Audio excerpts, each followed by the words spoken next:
Eh ben, c'est parti. Bonjour à toutes et à tous. Bonjour. Merci de votre présence. Alors, on va vous présenter la promesse de cette petite présentation de 20 minutes. C'est les 5 outils essentiels que nous avons retenus. Donc, c'est l'agence Kawalearn. Les intervenants. Donc, Thomas Moujotte, je suis directeur de création au sein de Kawalearn. Et Vladimir Sekej, donc je dirige cette agence de Digital Learning. L'agence Digital Learning, en quelques mots, c'est 4 piliers. Nos 2 piliers principaux, c'est une activité de conseil, d'ingénierie pédagogique et d'accompagnement à la conception de formations innovantes. Le deuxième pilier qui est... Plutôt la production avec le studio pour pouvoir produire des modules e-learning, des vidéos, des podcasts.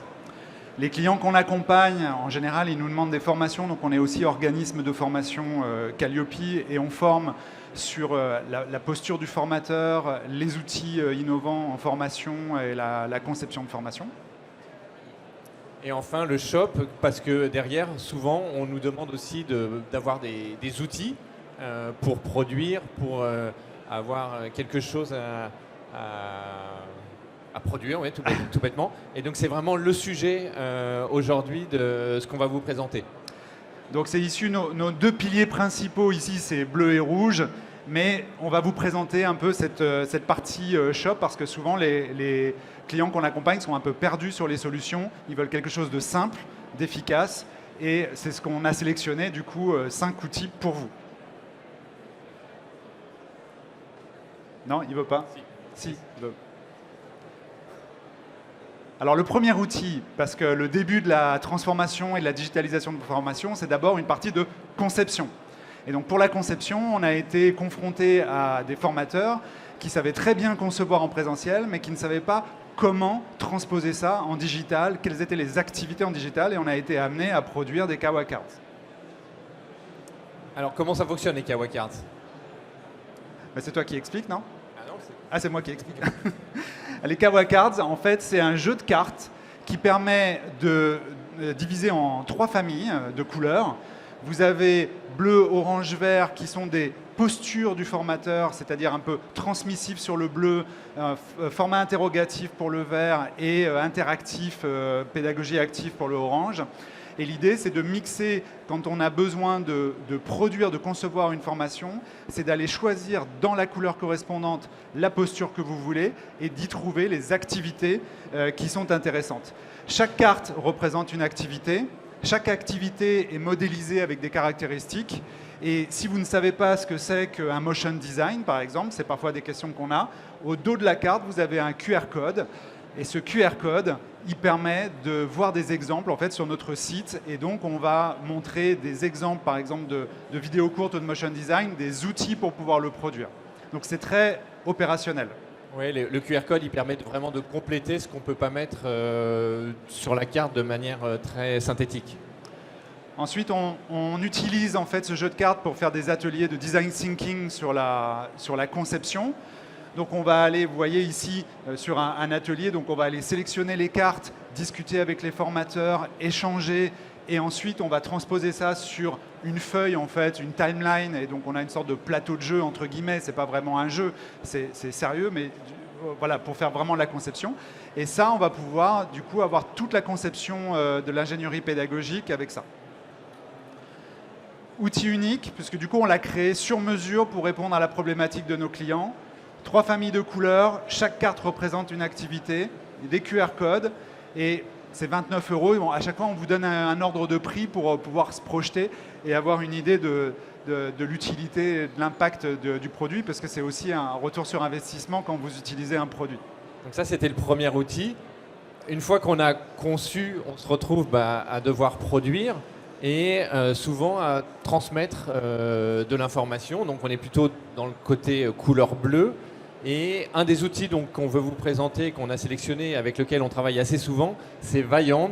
Vaillant, c'est un logiciel qui va permettre de produire des petits motion design, des petits dessins animés. Je vais pouvoir raconter une histoire et ça va me permettre de transmettre, voilà, de vraiment pouvoir transmettre une information, de pouvoir développer un peu du storytelling, parce que j'ai vraiment possibilité d'imaginer vraiment plein de choses. C'est très simple à produire et ça se joue en mode SaaS Et il y a vraiment plein de petites choses qui sont abordables techniquement parce que les choses sont déjà pré-paramétrées. On a de la synchronisation labiale, donc je vais vraiment pouvoir avoir un personnage qui a des petites activités, des petites animations. Il va pouvoir parler avec la voix qui est synchronisée, enfin en tout cas les lèvres qui vont bouger en même temps que ma voix off. Vous pourriez lever la main qui utilise déjà Vaillant ou un outil de motion design? Quelques personnes, mais pas beaucoup. Ok. Donc vraiment, en formation, pour marquer la mémoire, on utilise beaucoup le storytelling avec des outils différents. Un des outils de storytelling, c'est Vaillant. C'est simple, il y a une synchronisation labiale, ce qu'il n'y a pas sur tous les outils de motion. Et donc, en 3 écrans, vous avez un écran de montage, c'est toi qui présente? Oui, en fait, on a vraiment, sur un logiciel de montage assez classique, on a l'écran sur lequel je vais travailler. J'ai une timeline en bas qui va me permettre d'enchaîner mes différentes scènes. Et mes scènes, elles sont globalement composées d'un décor, d'un personnage. Et par exemple, là, on a différents cadrages. Et sur la gauche, j'ai tout un ensemble d'assets qui vont me permettre de composer ma scène et de l'animer avec des animations de mouvements, de choix de personnages et d'aller chercher différents éléments pour composer par exemple mon décor. Mais est-ce qu'on peut personnaliser? Alors on peut tout à fait personnaliser, je pense que c'est même la slide d'après qui nous permet par exemple aussi de créer des avatars sur mesure dans le sens où je vais pouvoir décider de quelle est la couleur de peau, quelle est la forme du visage, quels sont les traits pour par exemple créer un avatar de Vladimir. On est stylisé, mais on peut vraiment créer du lien entre la personne et enfin, le formateur physique et puis éventuellement son avatar qui va raconter une histoire. Et ça vraiment de façon assez simple comme on crée des avatars dans différents logiciels. Et enfin, on va dire une version bêta qui est prometteuse, on va dire, qui va permettre de prendre un petit peu à partir de l'IA, de pouvoir générer, je raconte une histoire dans je lui crée en fait, je lui raconte ce que je veux faire et derrière il va pouvoir me créer rapidement un petit montage qui est perfectible mais sur lequel je vais pouvoir revenir, mais en gros il me dégrossit le travail et il me fait avancer plus vite. Oui, donc ça, vous voyez, il y a le prompt pour créer le texte ou vidéo, et ensuite il y a des réglages pour avoir le style, pour avoir différentes options. Est-ce que c'est formel? Est-ce que c'est une anecdote? Est-ce que c'est un débat, etc. Et donc l'IA va programmer et vous créer en fait des scènes par rapport à ça. C'est plutôt pas mal pour faire un petit truc rapide, quoi. Alors retour d'expérience, en tout cas ça dégrossit le travail. C'est-à-dire qu'on ne va pas pouvoir le publier en l'état, mais souvent ça permet d'aller plus vite. Alors sur cet outil, on est partenaire, c'est un outil américain, on est partenaire. Les licences, elles commencent à 300 € l'année, c'est en dollars, donc il faut faire la transposition, mais c'est vraiment abordable pour pouvoir créer vos vidéos. Il y a des forfaits supérieurs suivant les options que vous voulez, et on est à la fois revendeur, on produit sous Vaillant des motions si vous avez besoin, et on forme à l'utilisation de cet outil. On a Kylian qui est au fond, qui est d'ailleurs un petit peu spécialisé sur cet outil. Alors Kylian est motion designer, donc du coup on fait aussi des motion design sur mesure avec des outils beaucoup plus complexes, mais ce n'est pas des outils qu'on propose à des formateurs dont ce n'est pas le métier. Derrière, troisième outil, Snagit, parce que parfois on a besoin de montrer des choses, de pouvoir montrer des choses à l'écran et de pouvoir les raconter. Alors on a beaucoup d'organismes de formation en fait qu'on a comme clients qui font par exemple de la formation sur des logiciels et ils ont besoin de faire des captures écran. Est-ce que certains d'entre vous ont ce besoin-là de faire des captures d'écran, voilà, sur des tutos, des tutos. Et donc ça c'est pour le support aussi et pour la formation. Et donc souvent on a des organismes qui font des captures à partir de PowerPoint, enfin des trucs, voilà, faut pas le faire ça.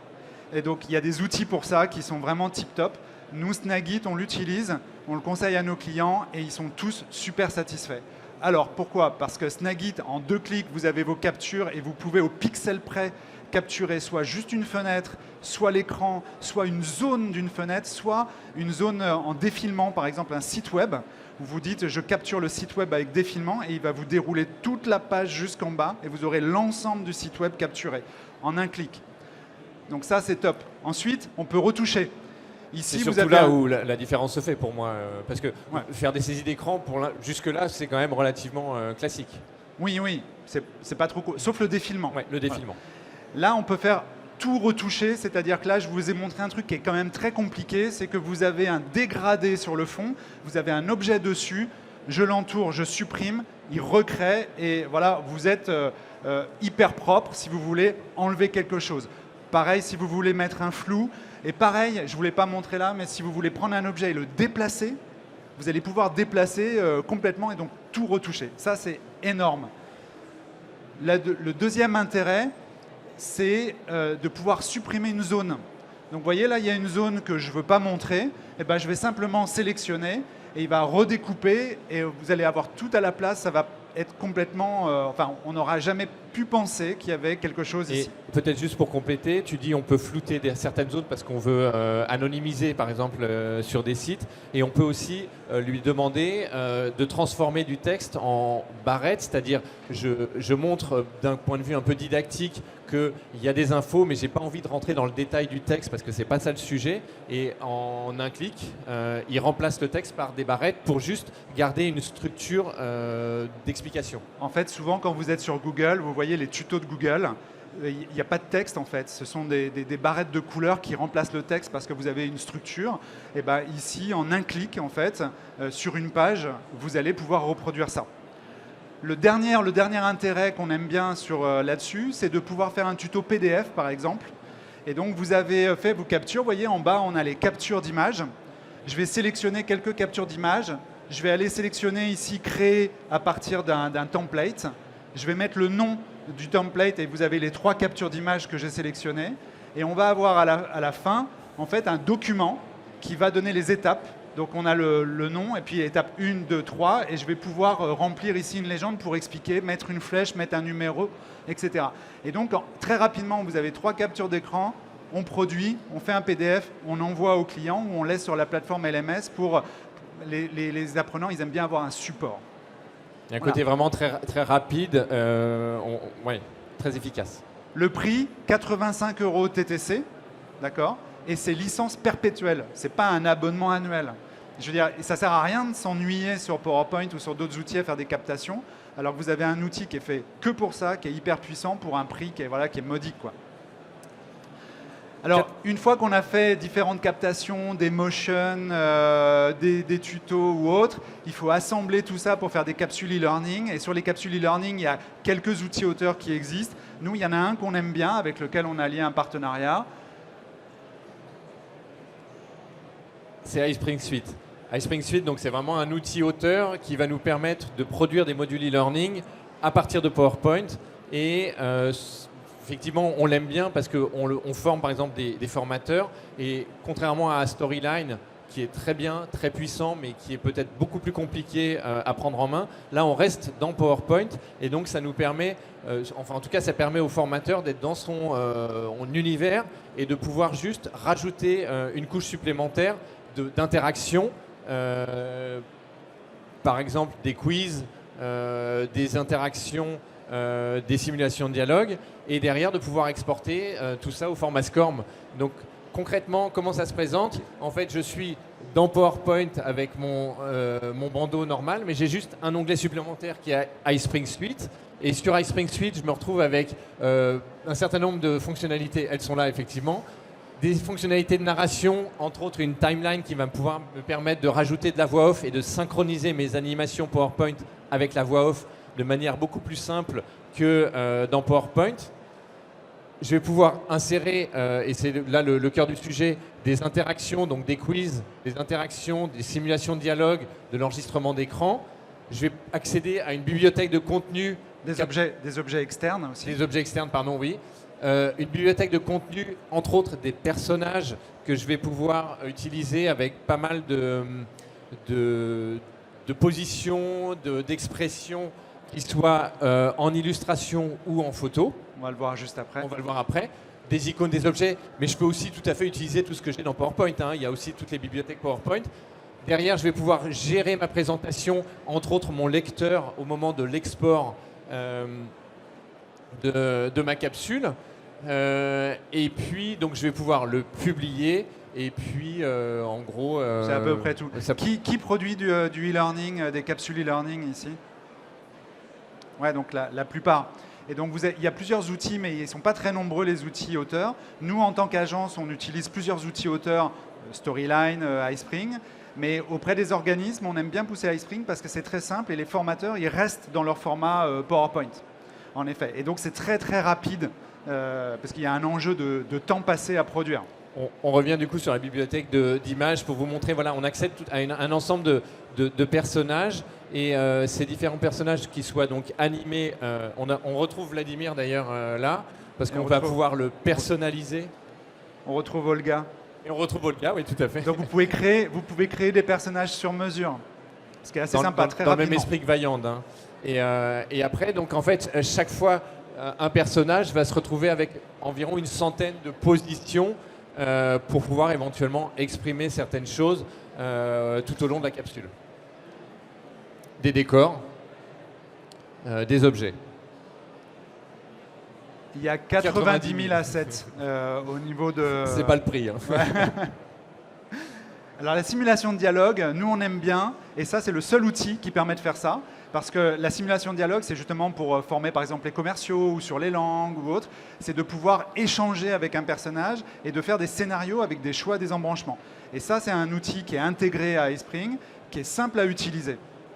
Et donc juste concrètement, en fait, je me retrouve par moment à pouvoir avoir 3 choix qui du coup vont m'orienter vers 3 embranchements différents. Et c'est là où je commence à créer vraiment un livre dont je suis le héros. C'est-à-dire que chaque personne va avoir un scénario différent en fonction de ses choix.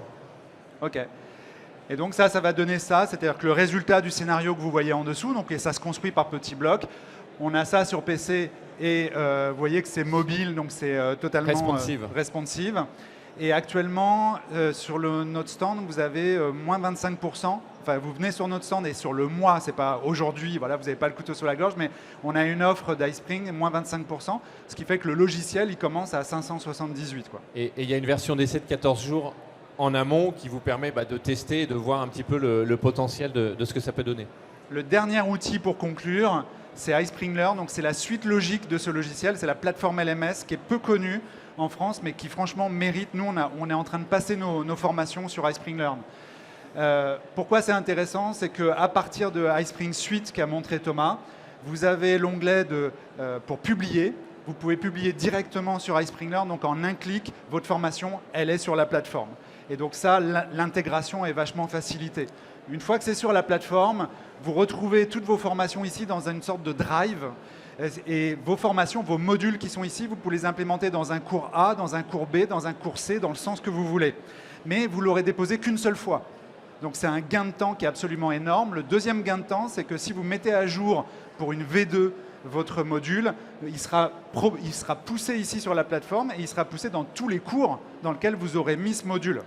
Et ça, nous, pour travailler sur des plateformes clients sur lesquelles parfois il faut déposer à plusieurs endroits, ça c'est absolument énorme et c'est efficace. Une petite question, tu n'aurais pas fait des saisies d'écran avec Snagit? J'ai fait des saisies d'écran avec Snagit. Et... C'est ça. Il y a une partie gamification, donc côté utilisateur, en fait, il y a un leaderboard, il y a des points, il y a des badges, il y a des certificats, tout ça c'est intégré à la plateforme. Et donc on voit, et je cache les noms de ceux qui sont... C'est toi le premier.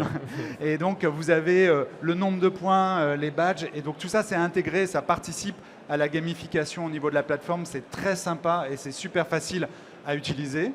Et puis le dernier point, voilà, si on va sur la partie profil utilisateur, on a une sorte de descriptif rapide. Et le dernier point qu'on aime bien, c'est qu'on peut créer des départements, des groupes d'utilisateurs et avoir un superviseur. Et au niveau du superviseur, vous voyez ici, j'ai mes cours, le catalogue de cours, les actualités et mon équipe. En tant que superviseur, je vois l'équipe que je suis censé coacher, donc c'est le cas en entreprise ou si vous avez des clients en fait vous pouvez leur octroyer un droit de supervision. Et donc, ils ont l'ensemble de la liste des personnes de l'équipe et la progression de l'équipe, les résultats des employés. Donc, il n'y en a que 1 sur 6 qui a terminé la formation au moment où j'ai fait la capture. Et donc, ça, c'est simple, c'est ergonomique, c'est un accès rapide au reporting. Et par rapport aux demandes que l'on a, c'est super. Il y avait une petite notion de prix, non? Le prix, pas cher.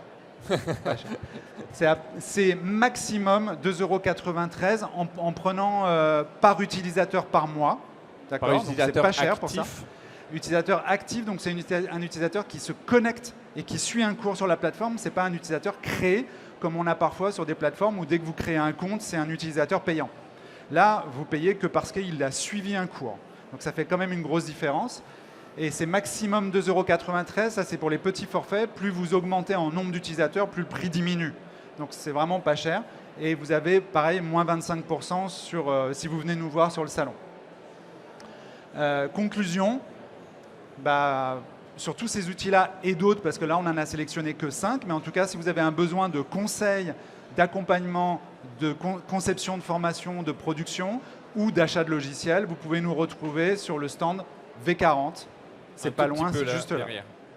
Merci de votre attention et on est là pour répondre à vos questions. D'ailleurs, s'il y a des questions, vous venez nous chercher, vous venez nous voir. On doit libérer la place. Ils vont nous couper le micro. Tout est très timé. Merci beaucoup, bon salon. Merci.